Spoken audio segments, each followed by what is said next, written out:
Quer for a sua versão, acompanhe comigo. Efésios capítulo 5, verso 29. O apóstolo Paulo diz: porque ninguém jamais odiou o seu próprio corpo.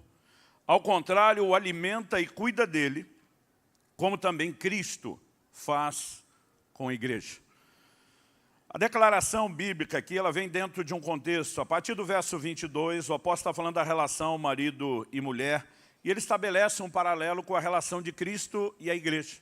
Tanto na forma como o marido deve amar sacrificialmente sua esposa, como na maneira como a esposa deve sujeição ao marido, o paralelo é estabelecido. Quando ele chega no verso 28, ele diz que o marido deve amar a esposa como ama o próprio corpo. E ele usa a argumentação: quem ama a esposa ama a si mesmo. Então é dentro desse contexto e dessas analogias que nós temos o verso 29, que é o nosso texto base, o nosso ponto de partida e também uma espécie de trilho para a nossa reflexão. Ninguém jamais odiou o seu próprio corpo. Ao contrário, o alimenta e cuida dele. A Bíblia fala de um cuidado para com o corpo, que não se limita somente à questão da nutrição. E o paralelo é claro, como também Cristo faz com a igreja. Ou seja, Cristo, que é o nosso modelo, é o nosso padrão comportamental, a nossa referência, a Bíblia diz que Ele cuida do seu corpo, que é a igreja. Mas o cuidado do corpo praticado por Jesus não é apenas com o corpo místico, espiritual, que é a igreja. Enquanto esteve na terra, é evidente, temos registros disso, Nosso Senhor cuidava do seu próprio corpo. A mesma Bíblia que registra que ele teve fome, registra que ele se alimentou. A mesma Bíblia que registra que ele teve sede, registra que ele também bebeu água. A mesma Bíblia que registra que ele teve sono e cansaço, registra que ele descansava e dormia. E é muito importante que eu e você possamos entender que Cristo não faria com o seu corpo místico, espiritual, a igreja, algo que ele não tivesse feito com o seu próprio corpo físico. Embora a Bíblia afirme que ninguém odeie o seu próprio corpo, o comportamento de muitos de nós tem sido, muitas vezes, como se a gente de fato estivesse em guerra conosco mesmo. E eu quero chamar a sua atenção para algo que Deus tem me corrigido aí ao longo dos anos. Eu não vim aqui te apontar o dedo, eu não vim aqui jogar pedra em você, eu não vim aqui te julgar pelo seu passado nem pelo seu presente. Eu vim te apresentar uma nova proposta de futuro. E eu vim compartilhar a história da minha correção. Obviamente, como diziam os antigos, na esperança de que a carapuça lhe sirva. Então, eu não tenho certeza se isso aconteceu, o que eu vou contar agora, no finalzinho de 2007 ou no começo de 2008. Mas Kelly e eu recebemos em casa a visita de uma amiga, a pastora Rosela Infátio, lá de Milão, e eu já tinha estado com eles pregando na igreja deles por 3 vezes. Eu ia a cada 2 anos. Então, eu lembro que eu estive em 2003, 2005, 2007. Então, isso tem que ter sido ou finalzinho de 2007, depois da minha visita, ou início de 2008. A pastora Rosela veio com uma amiga, uma discípula da igreja, que também era médica, e quando nós as recebemos em casa, eu estava no auge dos meus 153 quilos, a fase da calça que eu mostrei aqui para vocês. E quando elas entraram em casa, essa amiga que acompanhava a pastora, médica, ela regala os olhos, observando o meu peso, meu tamanho. Apesar de italiano, ela falava bem o português, e ela diz: pastor do céu, cada vez que eu te encontro, o senhor está maior. Mas eu já estava acostumado a entrar por um ouvido, sai pelo outro. Então já ativei o modo blindagem, né, antes dela continuar falando. Mas ela diz assim: eu não tenho como não me preocupar, eu sou médica. Então ela olha para mim e faz a pergunta: o senhor tem feito check-up? Falei: sim. Ela falou: quando foi o último? Falei: faz 2 meses. Ela falou: e aí? Falei: e aí que tudo bem. Quando eu falei tudo bem, a cara dela era: não acredito nisso. Quando ela fez cara de não estou acreditando, falei: Kelly, pega os exames. Tipo, vamos esfregar na cara da doutora. Ela: não precisa pegar. Eu falei: só está com o cara que não está acreditando. Ela falou: desculpa, é difícil acreditar que o senhor com esse peso esteja bem, mas vou ficar com a sua palavra. Ela disse: mas já que sua palavra é que vale, só checando. Colesterol em ordem, né? A questão dos triglicerídeos, ok. Né? Aí eu fui falando, açúcar no sangue está em ordem, pressão. E ela estava meio assim, sem acreditar. Ela me pergunta: quem foi que conduziu esse check-up? Foi um cardiologista? Eu falei: foi. Ela falou: eu estou curioso para saber o que é que ele falou no fim. Eu falei: ele estava um pouco bravo. Ele pega o exame, um envelope com os exames. Eu lembro que ele jogou aquilo na mesa, aquele envelope veio rodando, bateu no meu peito, o gesto dele foi bem hostil. E ele, num tom bravo, ele diz assim, digamos que o senhor tem mais sorte do que juízo. Não era para estar tudo tão bem com esse seu tamanho, com esse seu peso. E eu, na época, tinha a mentalidade que eu vou atacar aqui de espiritualização exagerada. Então, dentro de mim, eu estou sorrindo, pensando, some de Deus. Mas quando eu contei o que o médico disse, essa médica olhou para mim e falou, pastor, desculpa, eu vou discordar do seu médico. Ela falou, o senhor não está tendo sorte. Ela disse, o senhor só está ganhando tempo. E ela falou a frase que não teria resultado imediato, mas seria o início do processo. Ela disse assim, lembre de uma coisa, o corpo é que nem cartão de crédito. Primeiro o senhor gasta, depois vem a fatura. Ela diz, e o senhor está gastando é muito. Essa conta daqui a pouco vai chegar e vai chegar alta. Eu dentro de mim está amarrado em nome de Jesus. Como se pudesse usar o cartão e amarrar a fatura depois. Né? Mas eu ficava lembrando daquilo ao longo do tempo. 1 ano depois minha pressão disparou, perdi o controle, tive que começar a tomar medicamento. 1 ano depois da pressão foi a vez da diabetes. Quando eu descobri, o açúcar estava altíssimo. E eu levei um susto com a combinação da diabetes e da pressão alta. Então eu lembro que pelo susto, eu comecei a emagrecer.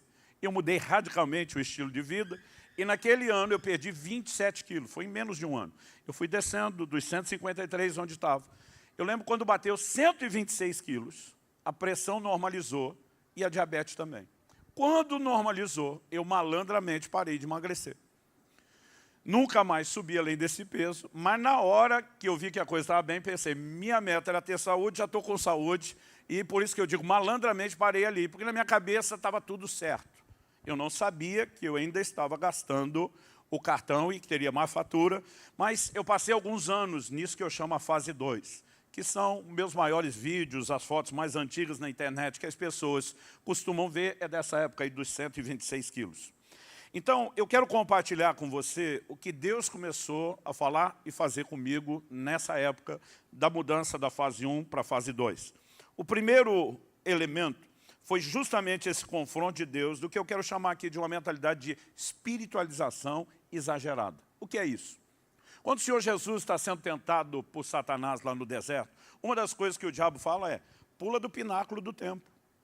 E ele vai fundamentar isso em cima da Escritura, que Jesus já tinha citado em propostas anteriores. Jesus rebateu com a Bíblia, o diabo diz, então o senhor é guiado pela Bíblia, vamos lá.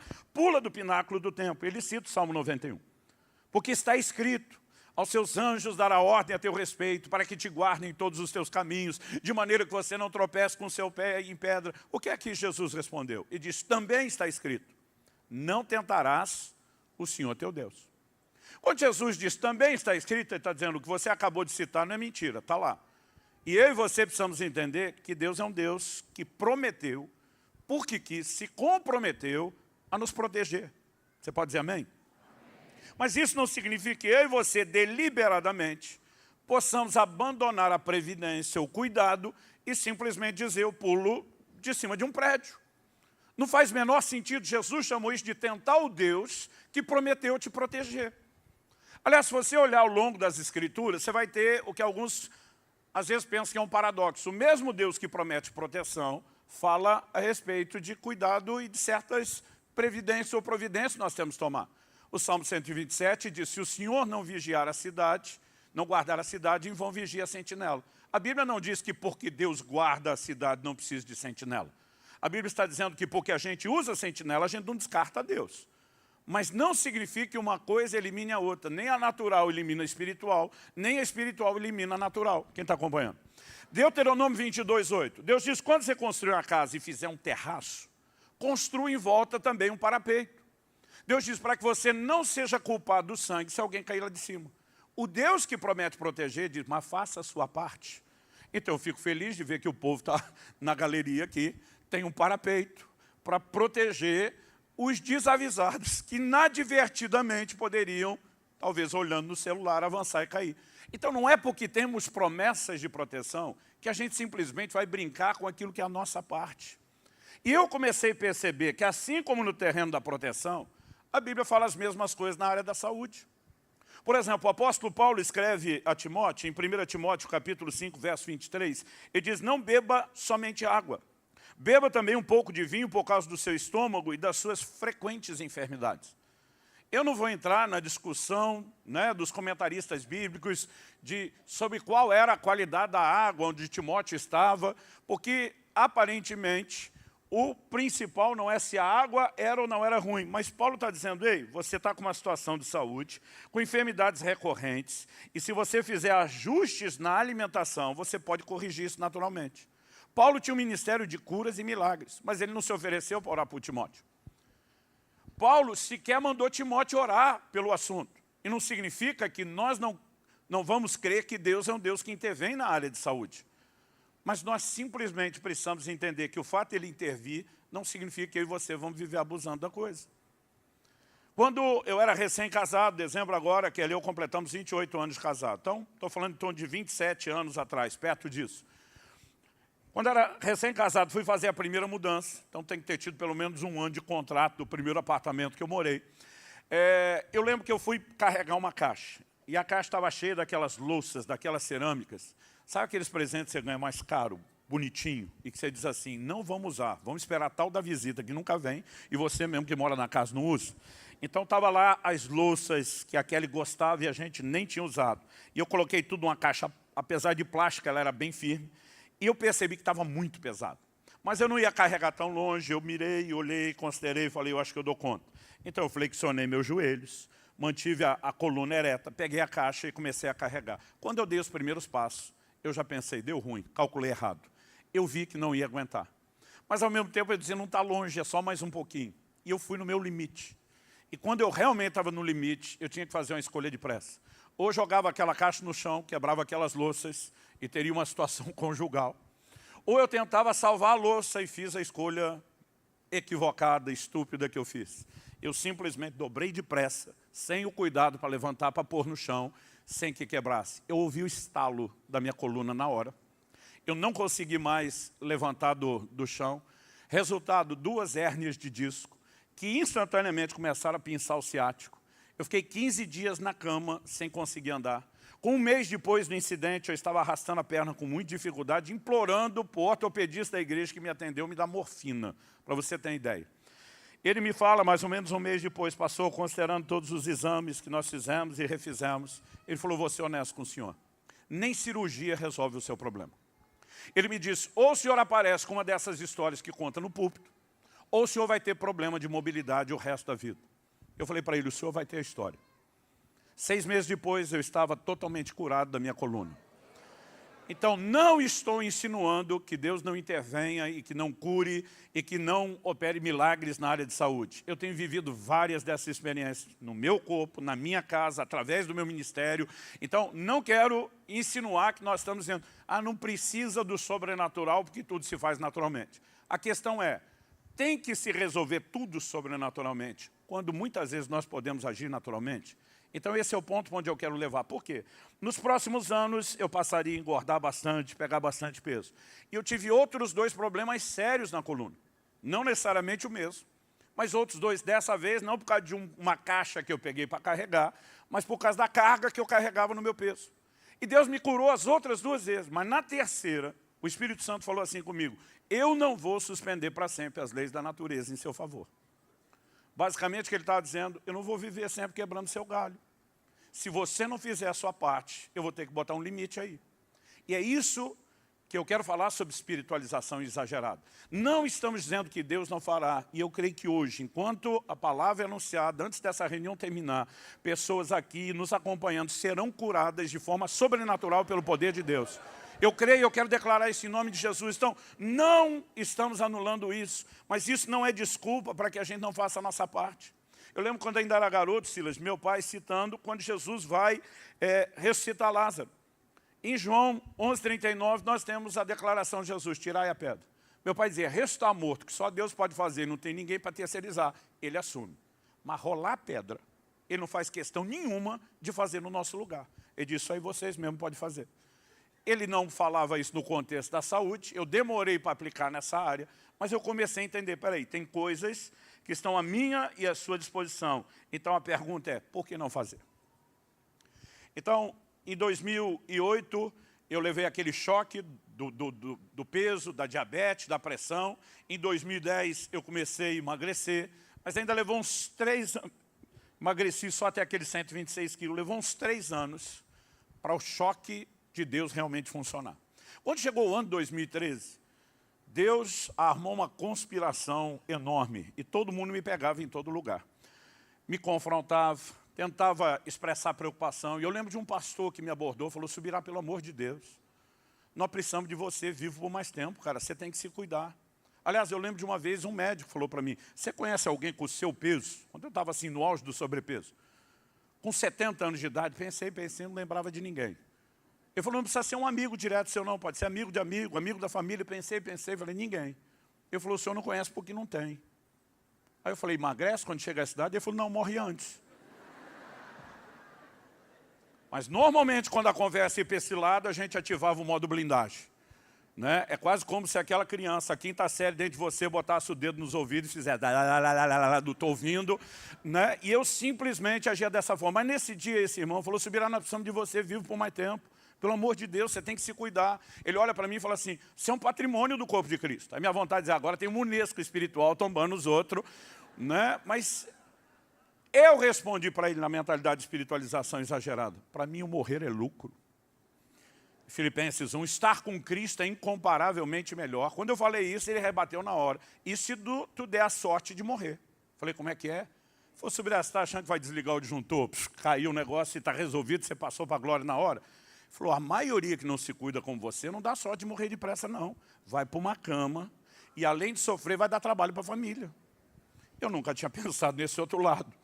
Aquele negócio me gerou um desconforto. Ele falou: além de que é muito covarde da sua parte dizer partir, estar com Cristo é melhor. Melhor para quem? Para tu e tua mulher e os teus filhos pequenos. E a irresponsabilidade com o propósito de Deus? Ele falou: eu acho que você tinha que ler de novo Filipenses 1. E eu fui ler. E eu descobri que Paulo estava falando o contrário. Paulo diz: eu estou em aperto, estou dividido. Eu tenho desejo de partir, estar com Cristo, que é incomparavelmente melhor. Diz: mas por causa de vocês. Pensando que se permanecer, vou dar mais fruto do meu trabalho. Paulo diz: eu escolho ficar. Então Paulo está dizendo: partir, estar com Cristo é maravilhoso. Mas em outras palavras, como dizia um filme antigo, o céu pode esperar. Eu e você vamos ter a eternidade toda para usufruir Deus e o céu. Mas nós só temos uma pequena janela de tempo da nossa existência para cumprir o propósito, que é aqui e agora. E Paulo está dizendo: eu escolho ficar. E eu estava usando as frases dele justamente para dizer: eu escolho partir, de forma irresponsável. Naquele mesmo ano, um outro pastor me aborda, e ele foi direto no ponto. Ele um dia falou para mim: Subirá, você já ouviu falar de um avivalista escocês chamado Robert Murray McCheyne? Falei: já ouvi. Conhece as frases dele? Falei: já citei algumas no meu último livro, que tinha saído na época. Ele falou: você conhece a frase mais célebre desse cara? Falei: aí eu já não sei dizer qual é a mais célebre. Ele falou: você não sabe, você não conhece. Ele falou: a frase mais célebre do escocês foi proferida por ele no leito de morte, antes de morrer. Detalhe: ele morreu aos 29 anos, não chegou aos 30 anos. Então vou citar a frase dele, abre aspas: Deus me deu um cavalo e uma mensagem. Eu matei o cavalo, já não posso levar a mensagem. Um dos homens que mais chacoalhou a Escócia estava dizendo: não posso continuar porque não cuidei da minha saúde. Eclesiastes capítulo 7, verso 17, traz um questionamento. Primeiro uma afirmação, depois um questionamento. Não seja demasiadamente perverso, nem seja tolo. Por que você morreria antes da sua hora? Pense nessa frase: por que você morreria antes da sua hora? Em dezembro do ano passado eu completei 30 anos de pastorado. Se tem algo que todo pastor faz muito, é pregar, dar aconselhamento, visitar, fazer casamento e velório. Honestamente, o velório era a parte menos empolgante para mim do ministério pastoral. Mas tem algo que eu ouvi em 30 anos oficiando velórios. E você vai ouvir da boca de crente e não crente. É quase todo velório. É muito difícil você sair de um e não ouvir isso. É sempre alguém se referindo ao finado, né? A pessoa que partiu dizer: pois é, quando chega a hora, não há nada a ser feito. E nós revelamos com isso o quê? Que nós pensamos em termos de uma espécie de fatalismo absoluto. Que todo mundo tem uma hora e data marcada. Então ninguém morre antes, ninguém morre depois. A pergunta é: esse conceito é bíblico?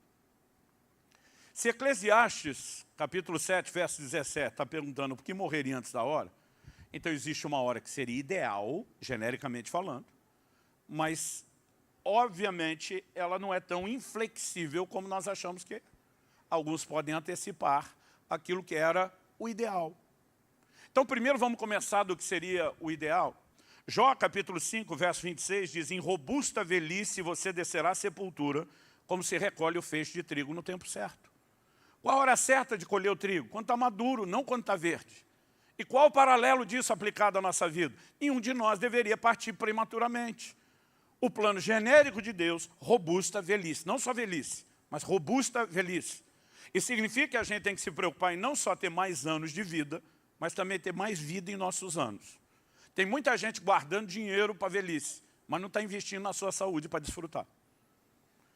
E nós, muitas vezes, não paramos para pensar no desenho. Outro dia alguém falou: pastor, e os mártires, onde fica? Eu falei: em caráter de exceção, não de regra. É lógico que alguém pode não morrer de morte natural. Tanto Pedro como Paulo tiveram uma revelação de Deus de que não partiriam de morte natural. Mas Paulo escreve uma das suas últimas epístolas e ele se identifica como Paulo Velho. Então, mesmo que ele tenha sido martirizado, não quer dizer que ele não chegou na velhice, nem que não tenha chegado com saúde. De acordo com a tradição, Pedro morre numa data não muito distante da de Paulo e era mais velho que Paulo. Então, ainda que a gente não saiba a idade de Estevão e de outros muitos milhares de mártires, nós não podemos transformar exceção em regra. Qual é a regra? Eu e você precisamos entender que o plano de Deus é robusta velhice. Outro dia um cara falou para mim: mas você pode se cuidar a vida inteira e morrer de acidente. Falei: você pode não se cuidar e nunca ter um acidente. Como é que você vai trabalhar em cima dessa hipótese incerta sua? Falei: nós temos que fazer a nossa parte, meu amigo. Agora, olhando para a perspectiva bíblica, você vai descobrir o quê? Paulo cita aos Efésios um dos 10 mandamentos e diz: honra teu pai e tua mãe, para que tu te vá bem e sejas de longa vida sobre a terra. E diz porque esse é o primeiro mandamento com promessa. Há coisas que eu e você fazemos que podem aumentar os nossos dias. Quando o próprio Deus diz para o rei Ezequias: você vai morrer, não vai viver. Você já parou para pensar nisso? Se o médico desenganar você, você pode correr para Deus. Mas se Deus desenganar você, você corre para quem? Para Deus, foi o que ele fez. E ele ora, chora, clama, Deus diz: acabou de ganhar mais 15 anos de bônus. Significa que essa data da partida não é tão inflexível quanto a gente acha. Há coisas que fazemos que podem aumentar os dias, há coisas que fazemos, principalmente a quebra de princípios, não só espirituais como naturais, que podem encurtar os dias. Todo princípio que você quebra, vai quebrar você. É uma questão de tempo. E nós precisamos entender biblicamente isso. Porque essa coisa de achar que alguém morreu porque era a hora, então o camarada tirou a vida dele, aquilo tinha que acontecer daquele jeito. Não era escolha ou responsabilidade dele. O que nós gostamos é de transferir a responsabilidade. E eu e você somos responsáveis. Agora, as escolhas que fazemos sobre o cuidado do corpo, elas podem impactar não só a duração, mas a qualidade de vida que teremos. Outro dia eu estava falando de interferir no tempo, alguém falou: e o Salmo 139, 16? Todos os meus dias foram escritos no teu livro, quando nenhum deles ainda existia. Eu falei: não confunda presciência divina com predeterminismo. São duas coisas completamente diferentes. Deus sabe todas as escolhas que eu e você vamos fazer antes delas serem feitas. Isso não significa que nós não somos responsáveis pelas nossas escolhas. Então, se em primeiro lugar eu ataquei aqui a mentalidade que eu chamei de espiritualização exagerada, em segundo lugar, eu quero te dizer que o céu pode esperar e que eu e você devemos viver para cumprir o propósito. Você pode dizer amém? Terceiro e último lugar, eu quero falar um pouco dos cuidados necessários, mas eu quero começar pela ótica primária. Não é só aquela perspectiva de, é do meu interesse ter saúde. Evidentemente que a gente deveria ser inteligente e incluir isso na conta. Mas quando a palavra de Deus fala a respeito do corpo, eu percebo os crentes muitas vezes manifestando a mentalidade de isso não tem valor nenhum. Outro dia um falou: isso aqui é pó, ao pó de voltar. Falei: depois de voltar para o pó, vai ressuscitar e vai te acompanhar a eternidade inteira. Não é porque é um momento de transição onde a carne corruptível perece e decompõe, que o corpo que será ressuscitado, transformado e glorificado não seja importante. Gente, uma das heresias mais combatidas desde o início da história da igreja, e muitas epístolas foram escritas para combatê-la, era o gnosticismo, que, entre outras coisas, a carne não tem valor nenhum. Importante é as coisas espirituais. E muitas vezes nós não pensamos no ser humano na sua integralidade. A Bíblia diz, 1 Tessalonicenses 5:23, e o vosso espírito, e alma, e corpo sejam conservados, íntegros e irrepreensíveis para a vinda do Senhor. Então eu tenho que cuidar do meu espírito, eu tenho que cuidar da minha alma, o que inclui nossas emoções saudáveis, mas também eu tenho que cuidar do meu corpo. Em 1 Coríntios 6:19, Paulo pergunta, será que vocês não sabem que o corpo de vocês é santuário do Espírito Santo que está em vocês? Que vocês receberam de Deus e que vocês não pertencem a vocês mesmos? Outra tradução diz, e que não sois de vós mesmos. Por que eu e você não somos nossos próprios donos? Por que nós não nos pertencemos? Porque o nosso corpo não é nosso. O verso 20 começa com a conjunção explicativa. Por quê? Porque é uma palavra de ligação entre o raciocínio que está sendo desenvolvido e a conclusão a que se chega. Ele diz, porque vocês foram comprados por preço. Agora, pois, glorifiquem a Deus no corpo de vocês. O que significa ser comprado? Que a obra de Cristo na cruz, o ato de redenção, é um ato de compra. Jesus não veio só perdoar pecado, gente.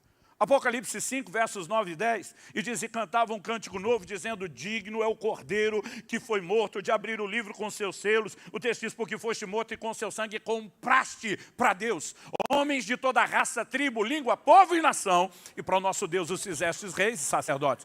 E você fomos comprados, isso faz de Deus o dono, isso faz de mim e de você a propriedade. Então você não é dono do seu próprio corpo. Você não é dono nem do seu nariz. Eu sempre quis falar isso para alguém, nunca imaginei que ia falar no público. E qual é a mentalidade? Eu tenho que glorificar a Deus usando bem esse corpo. Então, o mesmo Paulo que em 1 Coríntios 6 vai dizer, não prostitua, não coloque esse corpo na lama da imoralidade, ele também mexe no versículo 13 em assuntos como alimentação. Ele diz, Deus fez o estômago para os alimentos para o estômago, e aí você precisamos entender que a ideia de glorificar Deus é abrangente. Glorificar Deus com o corpo não é meramente dizer, eu vou dar uma dançadinha no louvor e adoração. É muito mais do que isso. E quais são as áreas de cuidado? Eu queria destacar aqui, não as únicas, mas as 4 principais que Deus precisou corrigir na minha vida. A primeira delas, vamos começar pela área da alimentação, nossa forma de relacionar com a comida. Embora a comida em si não seja errada, o próprio Deus tenha feito o nosso corpo com necessidade de alimentos, de nutrição. E Deus não pensou no alimento apenas como fonte de nutrição, mas também como fonte de prazer. Porque, evidente, o livro de Gênesis diz que o Senhor fala para o primeiro casal, vocês podem comer de toda a árvore do jardim. Toda. Na Bíblia de gordinho e ex-gordinho vem em letra maiúscula, caixa alta, negrito, toda. Aquela ênfase na diversidade. Eu sempre brinco que Deus podia ter feito um fruto só. De uma única cor, com um único cheiro, com um único tamanho, textura, sabor, né? Que tivesse todos os nutrientes que o corpo precisa. A gente passaria o resto da vida comendo aquela única fruta. Ia ser um tédio, mas estaria resolvido o problema da nutrição. Mas Deus não fez isso. Ele caprichou em toda a variedade de tamanhos, cheiros, sabores, cores, texturas, frutas sazonais. Você está esperando a próxima estação para comer de novo. E nos deu uma capacidade degustativa, o paladar incrível. Alguns de nós temos superpoderes no paladar. Então é evidente que com isso Deus está dizendo é prazer. Mas eu e você precisamos entender que a mesma Bíblia que mostra que Deus oferece determinados prazeres, nos ensina a estabelecer limites para os próprios prazeres. E muitas vezes nós não percebemos como a relação com o alimento pode ser complicada, delicada. Não o alimento em si, mas a relação com ele. Quando eu ainda era garoto, eu lembro de mamãe voltar de uma consulta médica indignado. Porque o médico que não era crente deu um sermão nela. Falou, olha, vocês crentes não fumem, não bebem, mas come que é um negócio.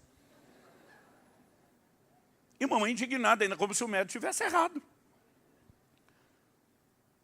A pergunta é, será que nós temos noção do impacto que uma relação errada com o alimento tem exercido, inclusive na vida espiritual? Onde é que o homem primeiro caiu? Qual foi a primeira área de tentação?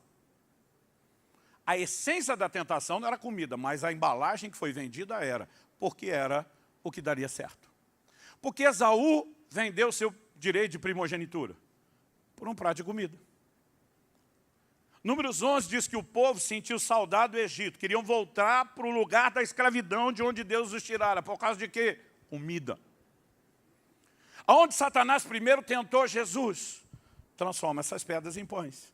O último Adão, diferente do primeiro, não iria sucumbir. Mas Satanás atacar na mesma área em primeiro lugar, precisa informar para mim e para você alguma coisa a respeito. Paulo escreve aos Filipenses e fala de alguns cujos Deus é o ventre. Detalhe, está escrevendo para os crentes, para a igreja. Mas está dizendo, algum de vocês, ó, tem um outro Deus, um ídolo aí dentro do seu ventre. Então a pergunta é, nós vamos lidar com isso de qualquer maneira? Gente, eu tive um privilégio que muitos de vocês não tiveram. Eu nasci e cresci num lar cristão. Fui dedicado, consagrado a Deus desde o ventre da minha mãe. Meu primeiro presente quando nasci foi uma Bíblia.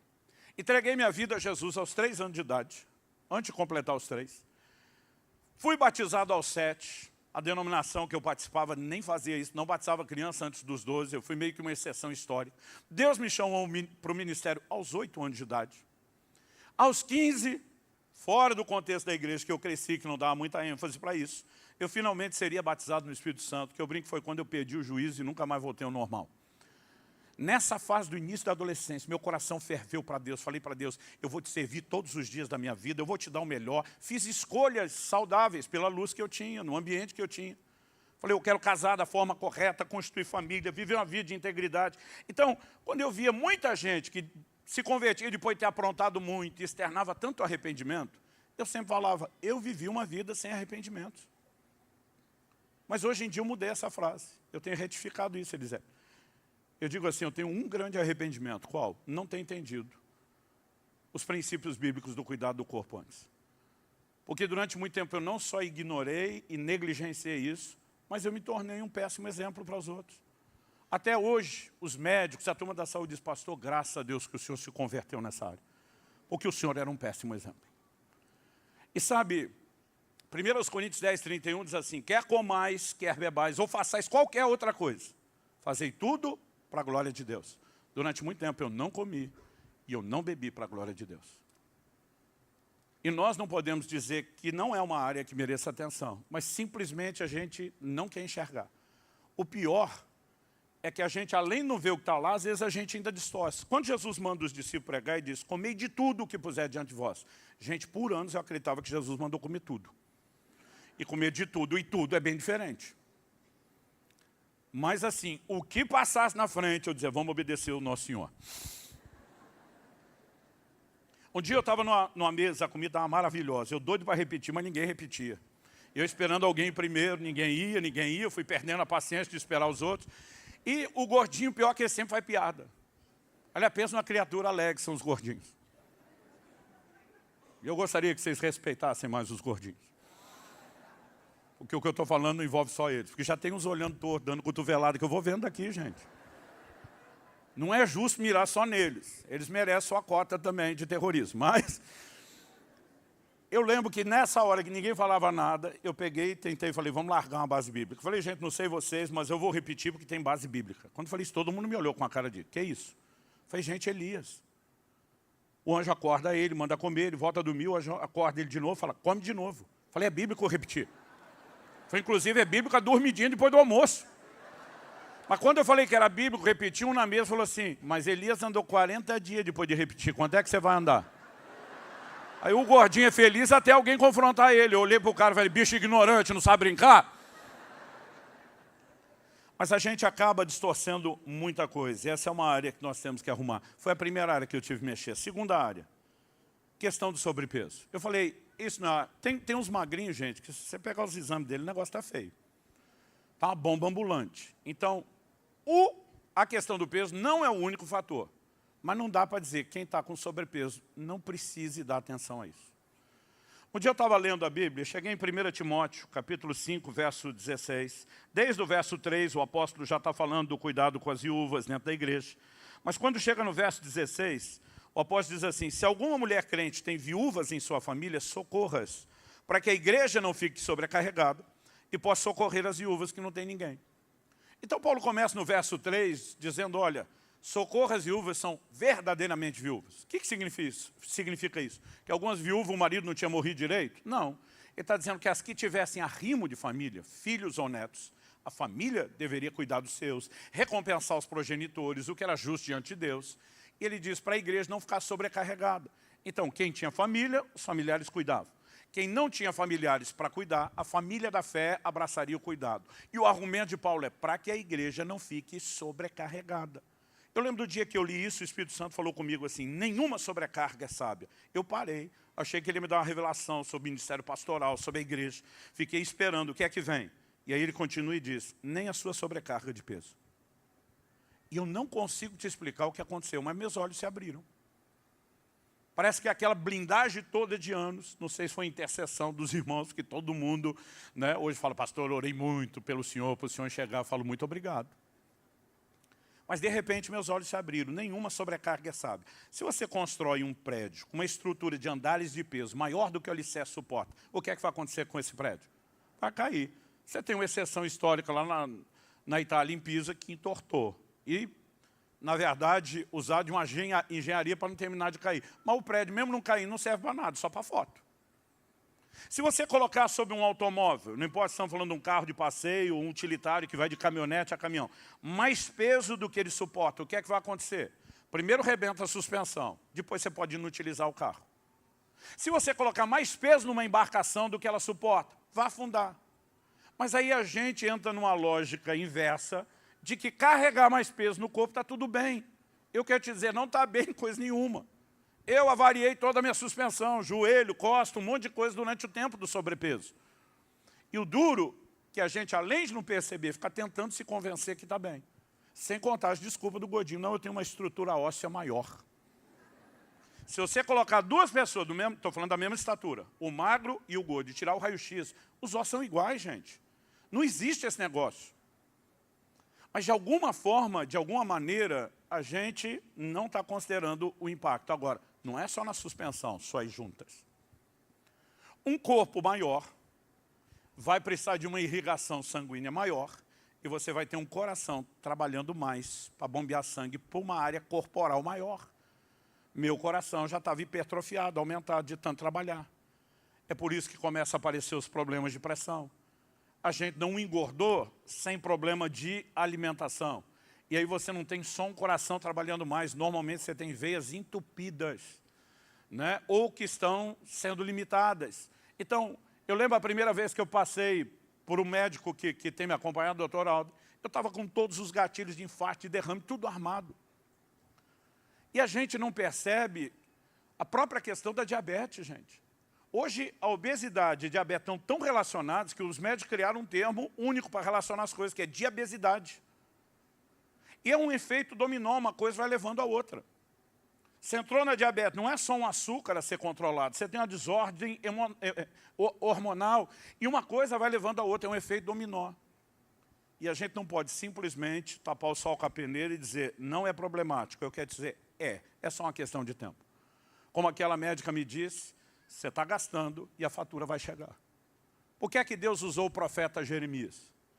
Deus diz, durante 490 anos, vocês não respeitaram os sábados da terra. A cada 6 anos se plantava e colhia, no 7º descansava. Durante 490 anos não respeitaram. Deus usa Jeremias e diz, vocês vão para o cativeiro e a terra vai cobrar os seus sábados. Porque todo descanso que você não respeitou, a conta vai chegar. É só uma questão de tempo. Aliás, deixa eu falar da terceira área, descanso. Primeira vez que eu estive com o Dr. Aldrin, o médico, eu não fui porque eu queria me consultar. Estava pregando na Lagoinha, em Belo Horizonte, passou o Márcio Aladão e falou para mim, filho, eu gostaria que você conhecesse um dos nossos líderes aqui, não sei se ele já era pastor na época, que também é médico. Falei, pastor, era feriado do Corpus Christi. Falei, uma hora dessa que eu voltar e não é feriado, fico feliz em consultá-lo. Falou, não, filho, ele está atendendo na nossa instância. E você consegue falar com ele esse fim de semana. Para não falar, não, o pastor Márcio, falei, tá bom. Fui lá, estava com 7 dias de jejum, pensei, vai estar tudo meio mascarado, melhorado.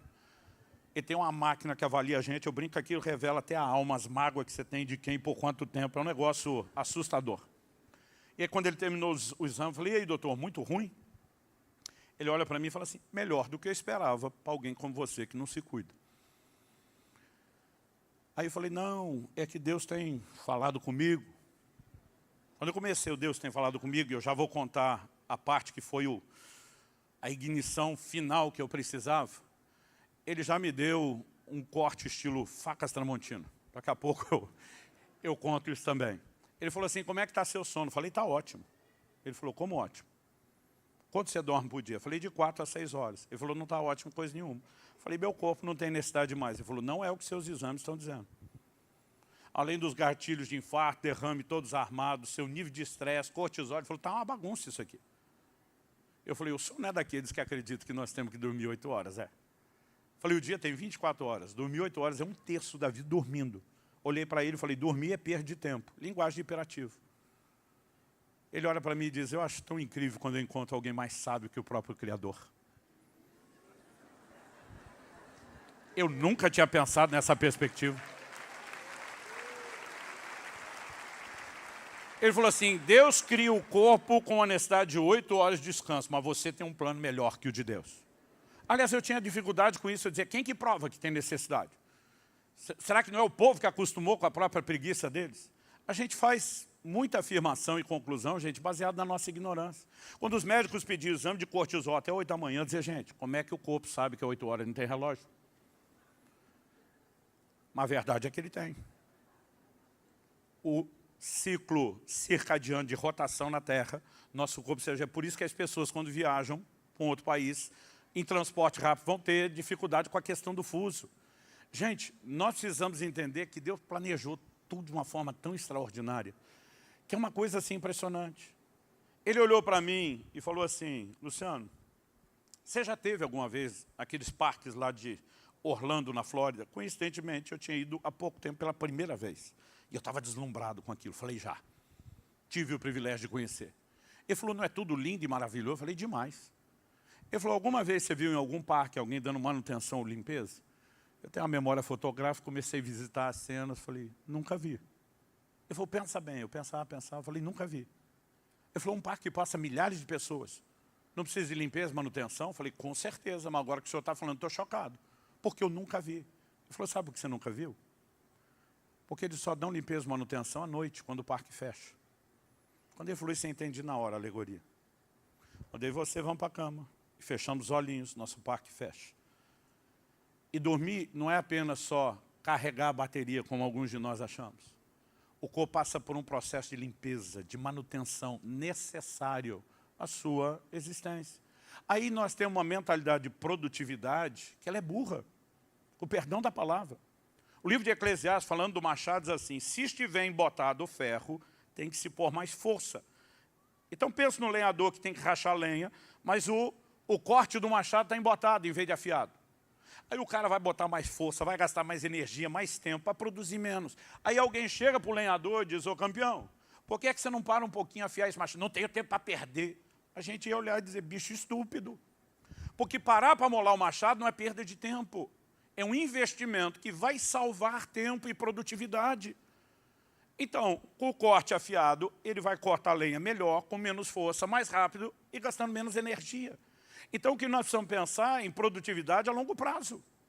E se você não respeita o descanso, todo o tempo que você ganha agora, você vai perder ele e um pouco mais, porque vai vir com juros e correção monetária.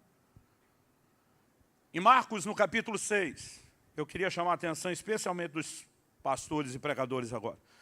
De 30 a 32, a Bíblia diz, os apóstolos voltaram à presença de Jesus e lhe relataram tudo o que tinham feito e ensinado.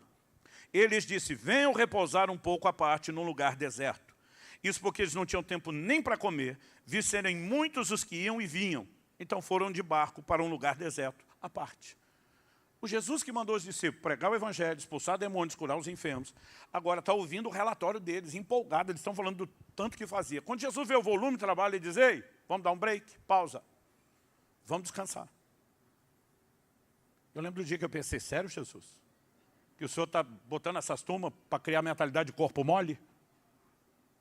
Mas na sabedoria dos antigos, se você apertar demais o parafuso, a rosca espana, e aí não tem utilidade. Jesus está dizendo, top que vocês estão produzindo agora, mas para preservar a produtividade, vocês têm que descansar. Gente, Deus instituiu o descanso diário do sono. Deus instituiu o descanso semanal. Deus instituiu outras formas de descanso em periodicidades diferentes, porque eu e você precisamos. Em janeiro desse ano, eu estava num retiro de jejum e oração, e diferente da maioria dos que eu faço, o Senhor me mandou me esconder num lugar. eu acho que eu nunca, Silas, tinha descansado na minha vida como nesses dias. Os primeiros 3 dias, já estava num jejum, quando cheguei no lugar, o Senhor falou comigo, os primeiros 3 dias você não sai do quarto e não bebe água. Nunca tinha feito 3 dias sem água. Eu não falava com ninguém. Pensa numa mente que foi descansando. Eu dormia sem hora para acordar. De repente, alguma coisa aconteceu nos primeiros dias. Nos próximos 10 dias, eu escrevi um livro de quase 300 páginas em 10 dias. É impressionante o que uma mente descansada pode fazer. Mas a gente fica nessa, não posso parar, tem que produzir, tem que produzir. E a gente não percebe o quanto está se sabotando. Para mim foi uma das lições mais práticas até hoje, do poder do descanso, não só no nosso corpo, mas na nossa mente. Eu tive que arrumar isso. E eu comecei a me obrigar a dizer, eu vou dormir 8 horas. Eu tenho exceções? Tem. Mas agora passou a ser exceção, e não regra o dormir menos. Assim como de vez em quando eu me dou a exceção de dormir mais de 8, quando meu corpo está precisando e eu consigo organizar a agenda. Quarto e último lugar, para terminarmos. Vamos mexer na área que a turma menos gosta. Exercício físico. Não, vamos falar de um outro jeito de ser mais bonito. Contra o sedentarismo. Em prol do movimento. Deus fez toda a nossa estrutura corporal para que ele tivesse movimento. Quando eu era ainda pré-adolescente, eu quebrei a rótula, trinquei a rótula do joelho esquerdo e o ortopedista teve que engessar minha perna durante 1 mês. Quando ele tirou o gesso, eu comecei a chorar desesperado na frente dele. Eu devia ter uns 12 anos de idade, 11. E eu falei para ele, o senhor fez alguma coisa errada. Ele falou, por quê? Eu falei, porque minha perna agora não dobra. Antes pelo menos dobrava. E ele ria de mim. Ele falou, calma garoto. Você ficou 1 mês com a perna engessada. A musculatura atrofiou. Eu falei, aliás, se você olhar, a sua perna esquerda está mais fina que a direita. Quando eu comparei, eu fiquei mais desesperado. Ele falou, calma, você vai recuperar isso com fisioterapia. Ele diz, o corpo foi feito para ter movimento, os músculos. Se não tem movimento, atrofiam. E sabe, nós precisamos pensar nessa dinâmica. O conforto da modernidade tem nos ajudado em muita coisa, mas tem atrapalhado em outras. Por quê? Antigamente, não existia gente sedentária. Paulo faz uma declaração em 1 Timóteo, no capítulo 4, nos versos 7 e 8, que assim como aquele texto, que quando Jesus fala, comei de tudo, e durante muito tempo eu dissociei para comer tudo, essa outra afirmação de Paulo, eu também durante muito tempo mudei. Ele fala no final do verso 7 de 1 Timóteo 4, exercite-se pessoalmente na piedade. É um chamado claro, prático e direto a se exercitar em algo, a piedade. Mas ele diz no 8, pois o exercício físico para pouco é proveitoso, mas a piedade para tudo é proveitosa, porque tem a promessa da vida que agora é e da que há de ser. Gente, Paulo está dizendo que o exercício físico para pouco é proveitoso. A vida inteira eu lia, não tem nenhum proveito. Agora, a Bíblia não está dizendo que não tem proveito, está dizendo que tem pouco. Mas pouco por quê? Porque está comparando com a piedade. Ele diz, exercita na piedade. Ele diz, a piedade para tudo é proveitosa. Por que a piedade tem mais proveito que o exercício? Ele diz, porque tem a promessa da vida que agora é e da que há de vir. Vai impactar toda a sua eternidade. O exercício físico vai impactar a vida agora, mas não a sua eternidade. A falta dele pode te mandar mais rápido para a eternidade. Mas não vai impactar o seu destino. Então ele está dizendo, se você comparar exercício com piedade, piedade é importante, você tem que exercitar nela. Mas ele não está dizendo para não fazer na outra. E nem que não haja proveito. Ele está dizendo, o proveito está confinado à vida terrena. Só que Paulo está falando isso para um povo que não era sedentário. Gente, o povo não tinha meio de transporte. Todo mundo andava a pé o tempo todo para todo lugar. E é impressionante as distâncias que eles cobriam, caminhando. Se você observar as distâncias que Jesus caminhou ao longo do ministério, só o roteiro ministerial, alguns têm feito cálculos de que ele daria quase que a volta na terra. Então assim, saíram da Galileia, vamos ali para Jerusalém, vai fazer as medições. Aliás, quando Pedro está em Jope, orando no terraço, Deus fala com ele, depois a turma de Cornélio vem chamar, a Bíblia diz que ele recebeu os soldados e um dos servos. No dia seguinte eles saíram. A Bíblia diz, em 2 dias ele chegou em Cesareia Marítima. De Jope a Cesareia são 60 quilômetros. Para fazer o trajeto em 2 dias, 30 quilômetros por dia. Qual foi a última vez que você deu um rolê de 30 quilômetros? Ah, pastor, não quer dizer que eles andavam 30 todo dia. Com certeza não andava 30 todo dia. Mas para fazer 2 dias de 30 seguidos, tinha que ter um bom condicionamento. Aliás, a Bíblia fala mais dessas coisas do que a gente imagina, sobre condicionamento. Deus usa Jeremias e diz, você não consegue correr com os que caminham a pé, como é que vai correr com os que correm a cavalo? Você consegue imaginar quando o exército saía, ia a cavalaria na frente e os soldados a pé do lado, trotando com os cavalos? A Bíblia diz que Filipe ouve o Espírito Santo dizer, ajunta-te, acompanha essa carruagem, do eunuco etíope que está passando. A velocidade média de uma carruagem varia de 20 a 45 km por hora. Você tem ideia, alguém andando depressa, ele vai caminhar em média 4 km por hora. Então vamos imaginar pelo menos 20. Aí você tem que correr pelo menos 20 km, conversando, falando. A maioria de nós estava pisando a língua nos primeiros passos. Não teria fôlego para isso. Então aquele povo tinha movimento, eles não tinham sedentarismo. Ninguém passava o dia sentado numa cadeira na frente do computador trabalhando. Todo o trabalho era manual, todo mundo tirava o sustento da terra, tinha que plantar e colher, esforço. Não existia indústria de construção civil que entregava a casa pronta. Todo mundo tinha que construir sua própria casa com as mãos, fazer sua mobília. Ou seja, não existia sedentarismo. Por que eu estou destacando isso? Hoje em dia a gente fala de exercício, seja academia ou qualquer outra atividade, para suprir a falta de movimento básico que já era suprida no estilo de vida antigo. É só para a gente corrigir os problemas da modernidade. Mas eles já não tinham isso. Então, considerando que hoje a gente quer que o povo vá para a academia ou fazer outra atividade para ter um mínimo, e eles já tinham um mínimo, Paulo ainda está dizendo que o exercício físico é proveitoso. A palavra traduzida de exercício físico aqui é ginásia, no grego. Raiz da palavra ginásio, gin, academia. Do que Paulo está falando com o uso dessa palavra específica? De uma cultura greco-romana, de culto ao corpo.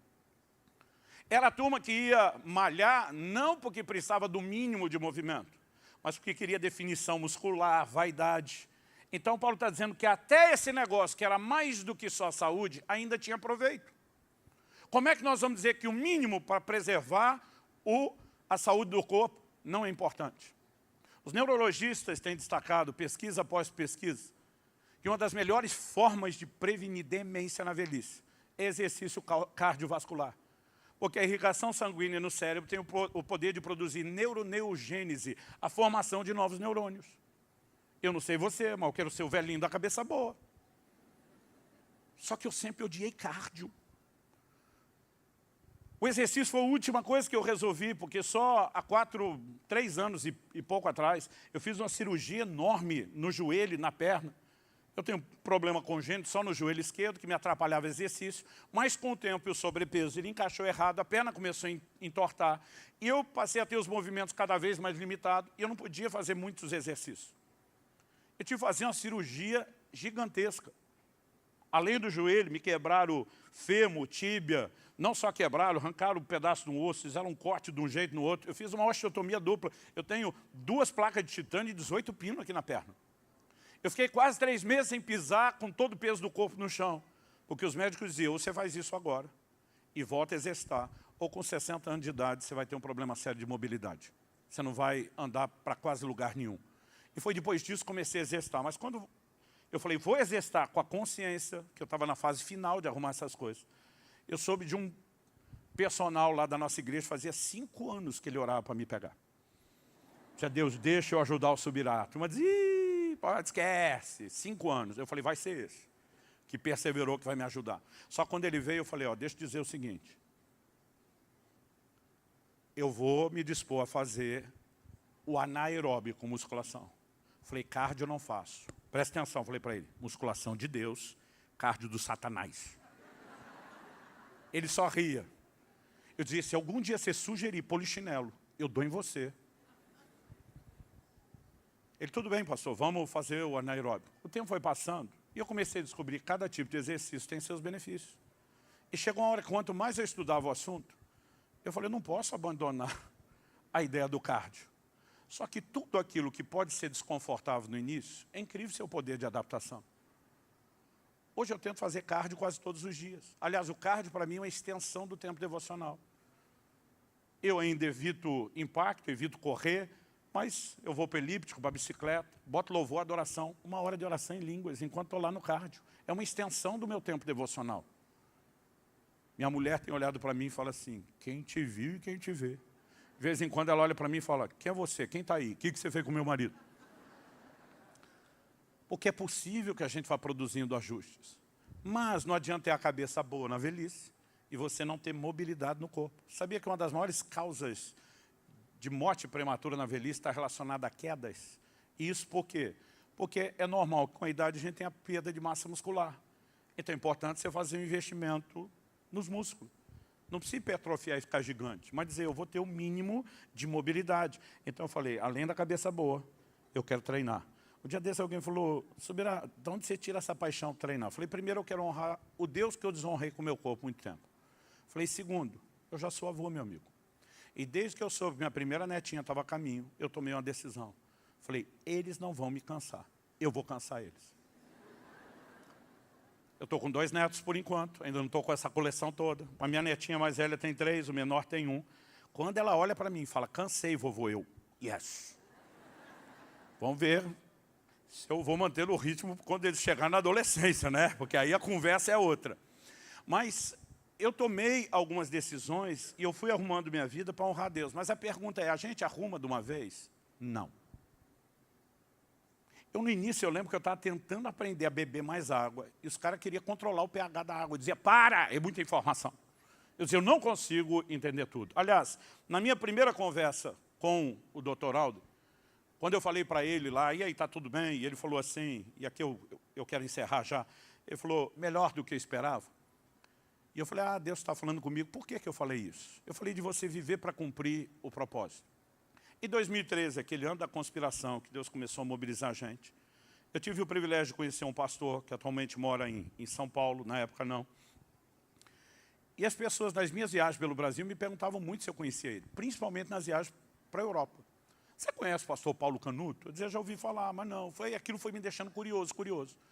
Em novembro de 2013, a gente ia falar na mesma conferência. Eu abria na primeira noite, ele fechava na última. E eu estava torcendo para ele estar na primeira noite, na quinta. Porque sexta de manhã eu viajava para outra conferência. E quando eu vi que ele estava lá, fiquei feliz. Falei, quero conhecer o cara. Final do culto fizeram uma janta. Hoje já não janto, mas depois de culto. Mas na época ainda fazia isso. E até que a comida não era tão bagunçada na perspectiva de saúde. Ela era relativamente mais saudável. Mas apesar da comida já ser mais saudável, ele foi o que fez o menor pratinho. Quando eu vi o pratinho dele, pensei, a chance de eu abordar e entrar com a conversa. Não queria falar daquilo. Só queria o ponto de entrada. Olhei para ele e falei, está se cuidando, hein? Quando eu falei, está se cuidando, ele rebateu na hora, quantos anos você tem? Quando ele falou, quantos anos você tem, pensei, deu ruim. Quando alguém com mais de 60 perguntar a sua idade, ele vai te dar sermão, pode ter certeza disso. E eu pensei, já comecei tudo errado, vou levar sermão. E estava na fase dos 126, fase 2. Quando ele falou, quantos anos você tem? Então estamos falando 10 anos e alguns meses atrás, eu falei, 41.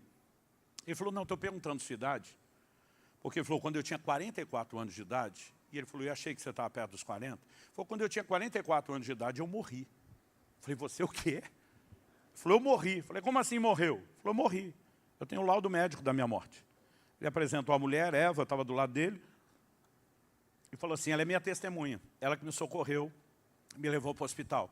Não é todo dia que você pode conversar com alguém que já morreu, eu gosto sempre de fazer perguntas. Eu já conheci alguns. Eu falei, como é que foi isso? Ele falou, os médicos me reanimaram 5 vezes. Ele falou, nas primeiras 4 eu voltei. Eu falei, como é que você sabe que voltou? Ele falou, porque na quinta, quando eu não retornava, eu vi meu espírito saindo do corpo. E toda a cena que aconteceu naquela sala, ele falou, eu assisti do lado de fora do corpo, em pé, fora do meu corpo deitado. Ele falou, minha versão bate nos mínimos detalhes com a minha esposa e a do meu médico. Ele diz, eu vi o que ele falou quando tirou minha aliança do dedo e entregou para ela. Eu vi que horas era quando ele assinou o laudo da minha morte. Ele falou, estou assistindo aquilo tudo. Ele falou, então, de repente, Jesus apareceu atrás de mim. Ele falou, Subirá, essa presença não precisa de anúncio. É uma glória tão impressionante que ele falou, a hora que eu senti aquilo atrás de mim, ele falou, eu já sabia que era ele. Ele falou, eu não senti a permissão de virar e encará-lo, mas eu sabia que era ele. E ele aproximou, chegou bem perto do meu ouvido e sussurrou assim, você é um suicida. Eu sabia que a conversa ia ficar tensa. Ele diz que Jesus falou assim, eu tinha um plano extraordinário para a sua vida, mas você abortou, porque nunca cuidou do seu corpo. Quando chegou nesse ponto, falei, para, você era gordo, vamos falar rasgado comigo aqui. Ele falou, não. Ele falou, na verdade eu comia menos do que devia, comia errado, jejuava sem nenhuma sabedoria para entrar e sair. Ele falou, Subirá, eu não dormia, toda noite era uma vigília. Por causa das minhas experiências com Deus, ele falou, eu dormia 2 a 3 horas para virar a noite orando. Eu viajava a pregar sem me dar descanso, meu corpo não aguentou. Entrou em falência aos 44 anos, falência múltipla dos órgãos. Aí eu larguei, em homenagem a vocês, meus amigos do Rio de Janeiro, caraca. Apesar que a gente não sabe falar caraca. Eu olho a turma da Baixada e eles têm um agudinho que a gente não imita. Caraca, maluco! Eu chego lá. Quando eu larguei caraca, isso aí já não é mais só de você, virou propriedade nacional, vamos deixar claro. Ele falou, calma que fica pior. Eu estou pensando, como é que pode ficar pior?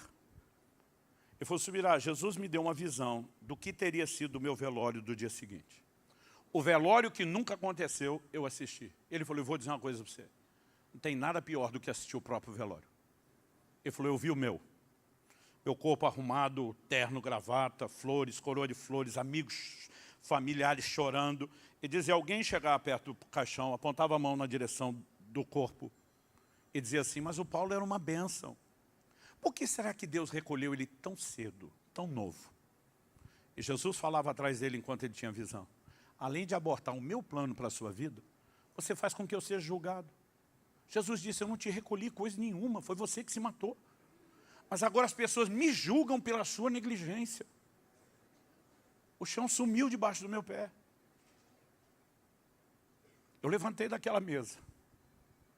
E eu não esqueço mais esse dia, há mais de 10 anos atrás, eu falei para Deus, nunca mais o Senhor vai chamar minha atenção outra vez.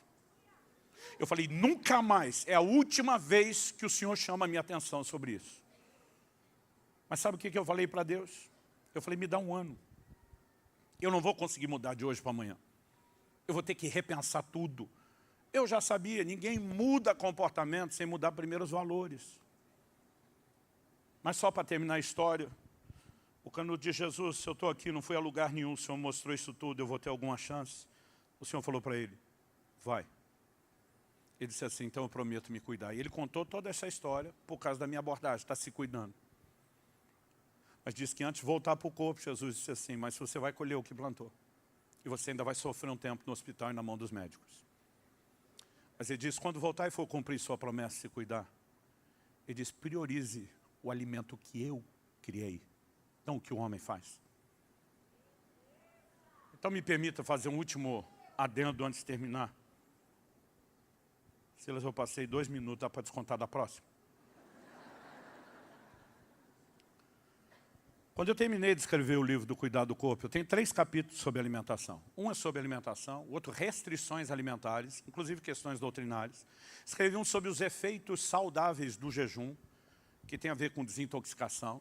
Eu lembro quando terminei esses 3 capítulos, falei para Deus, não tem mais nada para falar sobre o assunto. Nem na Bíblia, nem na literatura, esgotei. Mas no dia que eu pensei e falei isso comigo mesmo, o que caiu na minha leitura bíblica? Aquela leitura corrida, não programada.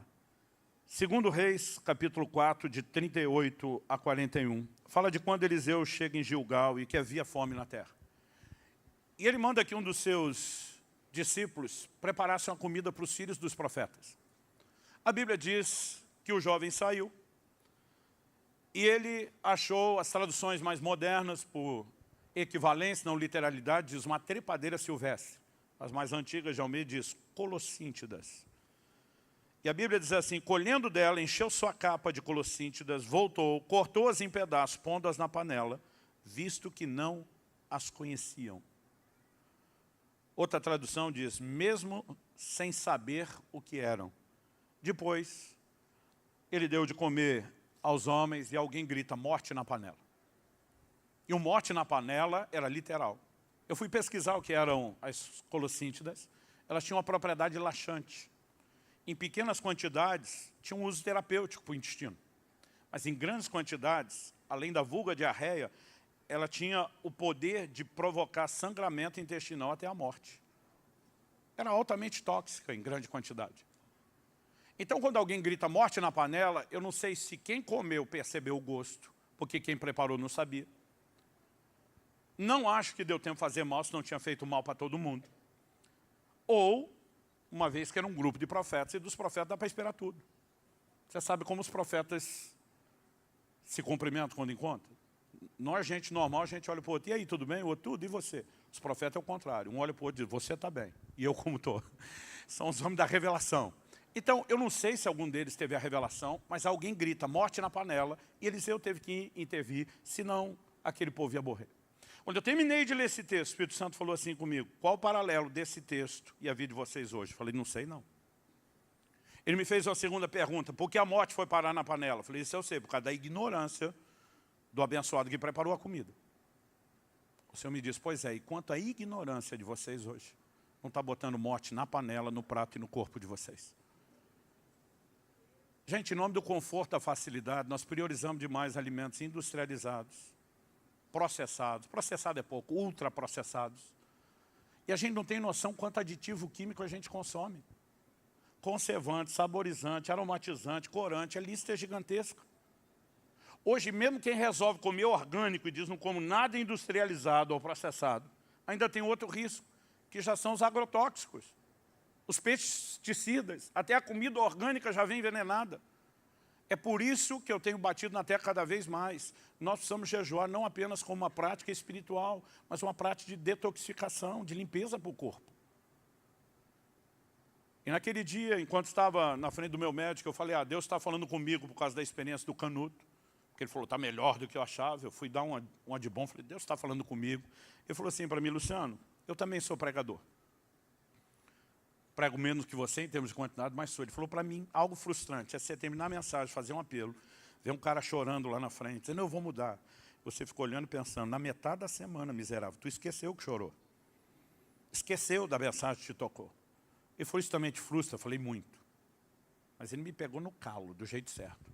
Eu falei, é assim que eu estou me sentindo com você do outro lado da mesa. Dizendo, Deus está falando comigo. E diz, e quando sair daqui vai esquecer tudo que te emocionou. Facas Tramontina. Aí ele falou, você concorda comigo que se esse cara que chorou lesse mais a Bíblia e tivesse uma consciência espiritual maior, ia ser mais fácil ele mudar? Eu falei, com certeza. Ele falou, então, deixa eu te pedir algo. Ele falou, leia a minha Bíblia. Ele botou aspas. Eu falei, o que é a sua Bíblia? Ele falou, Luciano, você é curioso, você já me fez um monte de perguntas. Se você entender um pouco do que a ciência, a medicina, fala e explica sobre o corpo, você vai respeitar mais os processos. Ele falou, eu acho que você deveria ler mais sobre isso. Eu saí daquele consultório com uma relação bibliográfica. E tenho lido há 10 anos literatura, pesquisas médicas, científicas, que me ajudaram a mudar a minha cabeça. Pastor, o senhor está querendo dizer que eu vou ter que ler tudo isso? Não, é por isso que nós escrevemos 2 livros para simplificar e ajudar você. Mas o que eu descobri, se a gente não alimentar uma mudança aqui, não adianta só o impacto. Eu sei que Deus está tocando e falando com muitos de vocês, não vou dizer que não está. Mas se você não alimentar isso depois, isso simplesmente vai ser perdido. E eu preciso desafiar você. Eu vou repetir o que eu falei antes. Eu não vim te apontar o dedo ou jogar pedra em você. Eu já passei muita vergonha, sendo confrontado pelos raiva. E momentos de indiferença. Quero, não estou te ouvindo. Mas desde que Deus começou a falar, eu comecei a perceber, quanto mais alimentava essa consciência, mais isso me ajudava. Meu médico falou há 2 semanas atrás, quem te viu e quem te vê. Ele falou, Luciano, aos 37 anos de idade, sua idade biológica, metabólica era de mais de 70, sem contar o dano de tudo. Ele falou, todo o seu exame era tudo vermelho, tudo alerta. Ele falou, hoje está tudo verde. Ele falou, sabe qual é a sua idade biológica hoje? Eu falei, não. Estou curioso agora que o senhor falou. Ele falou, aos 51 anos, sua idade biológica hoje é de 35. Você virou o jogo. E diz, é a soma de tudo, alimentação, descanso, exercício. Ele me mostrou, falou, olha, não vão voltar nem 10 anos atrás. Ele diz, no início da pandemia, que você deu aquela descuidada, subiu um pouco de peso. Ele falou, olha esse resultado aqui, 2021. Não era nem tão o início, gente. Era um ano de pandemia. Ele falou, você tinha 35 quilos de gordura no seu corpo. Hoje você tem 7. Ele falou assim, é uma mudança gigantesca. Mas a gente não muda tudo da noite para o dia. Eu tive que ir uma área de cada vez. Um passo de cada vez. Mas o que eu quero dizer para você é, apesar de não mudar tudo de uma vez, a gente tem que começar a mudar. você precisa começar a ajustar de alguma área. Você precisa olhar e dizer, isso aqui está ao alcance. Eu não comecei tirando todo tipo de comida. O açúcar eu tive que tirar de cara porque eu fiquei diabético, eu não tive chance. E quando a diabetes estabilizou, eu já tinha acostumado sem. Então, eu estou aí, pelo menos desde 2012, longe do anjo da morte, que é o açúcar. Mas quando eu voltei, meu médico falou, você tem que tirar o trigo, farinha branca refinada. Eu falei, doutor, Jesus comia trigo, o senhor quer sabotar meu trigo? Ele balançou a cabeça e falou, Subirá, o trigo que Jesus comia era diferente do nosso. Como assim? Ele falou, não tinha transgênico como hoje. Hoje o trigo chega a ter 400 vezes mais glúten do que na época de Jesus. E o da época de Jesus não só tinha menos glúten, mas pelas condições de armazenagem, quando eles iam consumir, normalmente já tinha germinado. E o processo de germinação eliminava o glúten. Ninguém vivia tão intoxicado como nós estamos hoje. Aliás, ele costuma dizer, quanto mais branco for seu pão, mais rápido você vai para o caixão. Quanto maior é o prazo de validade de um alimento, menor é o seu. E eu tive que ir fazendo essas mudanças, eu fui tirando morte da panela. Ainda tem coisa para arrumar, eu te garanto. Eu já oscilo hoje bem menos no peso, nas outras coisas do que antes.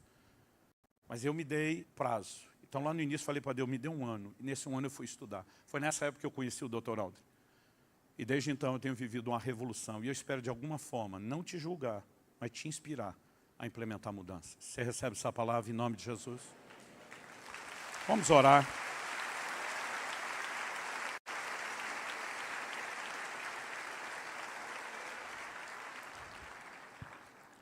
Porque eu creio que você precisa de uma manutenção na mudança de valores. Eu quero insistir, se você puder, adquira o combo dos livros. Nós deixamos ele em conta, frete grátis para todo o Brasil. Não ganho dinheiro com a venda dos meus livros, mas se você comprar com a gente, você está ajudando o ministério. E acredito que esse é o tipo de material que não é para ler uma vez só. É ler e reler até que entre, área por área. E eu entendo que essa mensagem está literalmente salvando vidas. Não no sentido eterno, mas para que a gente possa cumprir o propósito. Pai, nós te pedimos que não só aqui e agora, mas que a Tua palavra opere em nós, mesmo depois dessa reunião. Eu oro por cada um dos meus irmãos e irmãs, não apenas aqui na Penha, mas cada um que nos acompanha nessa hora. Seja nessa transmissão ao vivo, ou mesmo aqueles que vão ter contato com essa palavra gravada.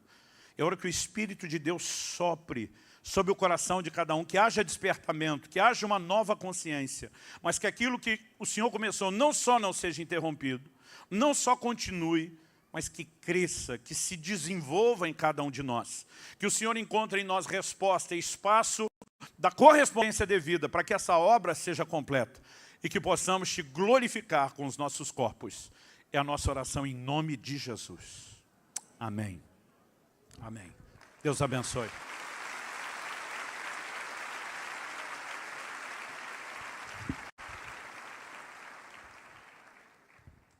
Ainda me lembrei de um